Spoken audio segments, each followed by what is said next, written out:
नमस्कार साथियों, मैं सुनील कुमार जीडीएस एबीपीएम आप सभी को हैप्पी जीडीएस यूट्यूब चैनल की ओर से नव वर्ष 2024 की हार्दिक शुभकामनाएं देता हूं।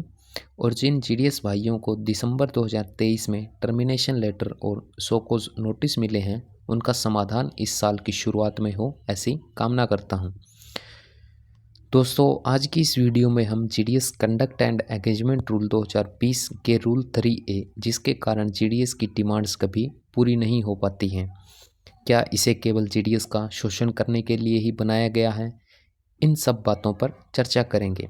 दोस्तों, वीडियो को शुरू करने से पहले अगर आप एक जीडीएस हैं, आप इस चैनल पर पहली बार आए हैं, तो इस चैनल को सब्सक्राइब कर दें और साथ ही जो बेल आइकन है उसको दबाकर ऑल नोटिफिकेशन पर सेट कर दें, ताकि जीडीएस व डिपार्टमेंट ऑफ पोस्ट की ओर से आने वाली नई नई अपडेट्स आप लोगों तक सबसे पहले पहुंच सके, उसका फ़ायदा सबसे पहले आप लोग उठा सकें।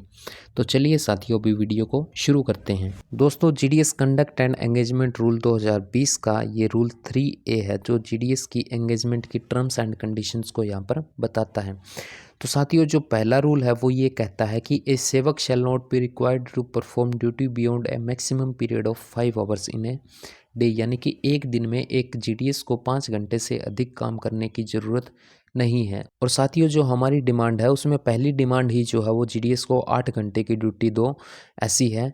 तो डिपार्टमेंट इस रूल को लेकर के ये कह देता है कि जीडीएस को 5 घंटे से ज़्यादा काम करने की ज़रूरत नहीं है, तो हम उन्हें जो है वो 8 घंटे की जॉब नहीं दे सकते। लेकिन साथियों, 2023 की जो इंडेफिनिट स्ट्राइक हुई थी, इससे पहले डिपार्टमेंट ने 8 घंटे की ड्यूटी को लेकर के एक पॉजिटिव रिस्पांस दिया था। डिपार्टमेंट ने इस बार ये कहा था कि हम आपको 8 घंटे तो नहीं, लेकिन 7 घंटे की ड्यूटी मैक्सिमम आपको प्रोवाइड करवा सकते हैं। इसके लिए फरवरी के महीने में, फरवरी 2024 में एक कमेटी का गठन किया जाएगा, और जब इसकी रिपोर्ट आएगी तो इसके आधार पर ही जो है वो आपका वर्कलोड कैलकुलेट करके आपको ड्यूटी आवर्स को यहाँ पे बढ़ाया जा सकता है। डिपार्टमेंट ने इस बार भी जो है वो एक भरोसा ही दिलाया था। डिपार्टमेंट ने पहले भी कमेटियाँ गठन की हैं, जैसे कमलेश चंद्र थी कमेटी, उसकी जो रिकमेंडेशंस थी उनका इम्प्लीमेंटेशन अभी तक नहीं हुआ, और जीडीएस ने जो है वो स्ट्राइक पर जाना जारी रख। दोस्तों, जो रूल सेकेंड है वो है ये कहता है कि जीडीएस को 65 साल की आयु में रिटायरमेंट हो जाएगी, यानी 65 साल की आयु तक जीडीएस से काम लेंगे, लेकिन सर्विसेज और उनको फैसिलिटी के नाम पर हम यहाँ पे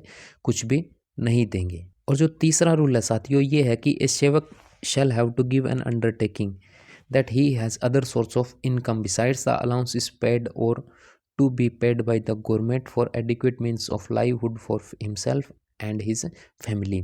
यानी जीडीएस को ज्वाइनिंग से पहले एक अंडरटेकिंग देना होता है कि उसके पास एक अदर सोर्स ऑफ इनकम है, जो गवर्नमेंट उसको सैलरी देती है, उसके अलावा भी उसके पास इनकम का एक अलग सोर्स है, जिसके कारण कि जीडीएस इस सैलरी के ऊपर डिपेंडेंट नहीं है। तो यहाँ पे देख रहे हो साथियों, इसके आधार पर भी जो है वो जीडीएस की डिमांड्स को नकार दिया जाता है कि आपके पास तो एक अदर सोर्स ऑफ इनकम है, आप इस सैलरी के ऊपर फुली डिपेंडेंट नहीं हो, that's why your demands can't be fulfilled. और नेक्स्ट है साथियों, इस sevak can be transferred from one post unit to another post unit, यानी एक जीडीएस का एक डिवीज़न से दूसरी डिवीज़न में ट्रांसफ़र कर देते हैं। खास करके जो एबीपीएम होते हैं उनको बहुत अधिक जो है वो ये इधर से उधर उनका ट्रांसफ़र करते ही रहते हैं। अगर आपकी किसी ऑफिसर के साथ अनबन हो गई तो वो आपको एक साल में कम से कम जो है वो 5 से 6 बार इधर से उधर जो है वो आपका ट्रांसफ़र कर देंगे। बीपीएम के केस में जो है वो ये रेयर होता है, बट एबीपीएम के केस में ये आम सी बात है कि उनका एक पोस्ट से दूसरी पोस्ट में यहाँ पे ट्रांसफ़र कर दिया जाता है। और जो नेक्स्ट है साथियों, इस sevak shall be outside the civil services of union, यानी सिविल सर्विसेज से बाहर है। हालांकि सुप्रीम कोर्ट का भी एक जजमेंट आया था कि जो है वो जीडीएस जो है वो सिविल सर्वेंट तो है, लेकिन सिविल सर्विसेज के वो अधिकारी नहीं है। मतलब कि वो सिविल सर्वेंट तो है, लेकिन उनको जो सुविधाएं हैं वो सिविल सर्वेंट वाले यहाँ पे नहीं मिलेगी। और नेक्स्ट है साथियों, a sevak shall not claim to be a par with the central government employ, यानी सेंट्रल गवर्नमेंट एम्प्लॉय, केंद्रीय कर्मचारी होने का दावा भी जो है वो जीडीएस नहीं कर सकता है। और नेक्स्ट रूल जो साथियों ये है, residence in the post village delivery jurisdiction of the post office with in 1 month after selection but before engaging shall be mandatory for a सेवक। तो साथियों, रूल 8 ये कहता है कि जीडीएस का रेजिडेंस जो है वो पोस्ट ऑफिस जहाँ पर है उसी गांव में उसका रेजिडेंस होना चाहिए, जीडीएस एबीपीएम का, जीडीएस बीपीएम का और डाक सेवक का।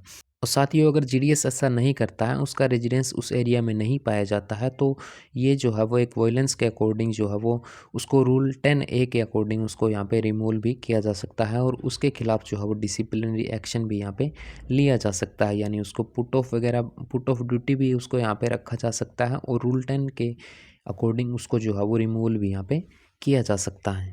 नेक्स्ट यहाँ पे साथियों पोस्ट ऑफिस की लोकेशन को लेकर के है कि पोस्ट ऑफिस की जो है वो इंतज़ाम भी जीडीएस को खुद ही करना पड़ता है, चाहे वो जो है वो सेंट्रल गवर्नमेंट, स्टेट गवर्नमेंट और विलेज पंचायत उसके लिए कोई रूम वगैरह दे तो भी, और अगर नहीं दे तो भी जो है वो जीडीएस को अपने आप से ही इस रूम को अवेलेबल करवाना होगा। उसके लिए जो है वो जीडीएस को 500 रुपये और 200 रुपये का यहाँ पे किराया दिया जाता है। तो साथियों इस महंगाई के दौर में 200 रुपये और 500 रुपये में कोई कमरा किराए पर मिलना ऐसा संभव नहीं है, लेकिन फिर भी जीडीएस जो है वो इन टर्म्स एंड कंडीशंस में यहाँ पे काम कर रहा है। तो यहाँ पे जो है वो आप शोषण कितना अधिक है आप देख पा रहे होंगे इन रूल्स में।